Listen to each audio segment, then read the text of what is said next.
জনপ্রিয় গায়ক মাইনুল আহসান নোবেলকে নারী নির্যাতনের অভিযোগে গ্রেফতার করেছে পুলিশ। চলুন বিস্তারিত জেনে নেই।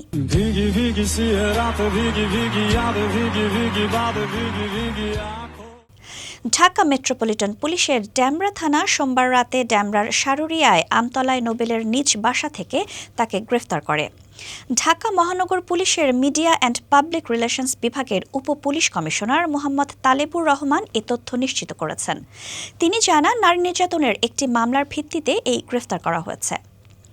ডেমরা থানার ভারপ্রাপ্ত কর্মকর্তা জানিয়েছেন, সোমবার রাতে মামলা দায়েরের পর নোবেলকে গ্রেফতার করা হয়। আজ মঙ্গলবার দুপুরে তাকে আদালতে হাজির করা হবে। এই ঘটনা নিয়ে ইতিমধ্যে সামাজিক মাধ্যমে ব্যাপক আলোচনা শুরু হয়েছে।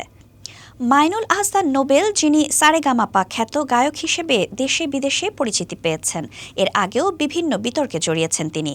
2023 সালে প্রতারণার অভিযোগে তাকে গ্রেফতার করা হয়েছিল। এছাড়া তার ব্যক্তিগত জীবন ও আচরণ নিয়েও বারবার আলোচনার জন্ম দিয়েছেন তিনি। এই মামলার বিষয়ে এখনও বিস্তারিত তথ্য প্রকাশ করা হয়নি, তবে পুলিশ জানিয়েছে আইনি প্রক্রিয়া অনুসরণ করে পরবর্তী পদক্ষেপ নেওয়া হবে।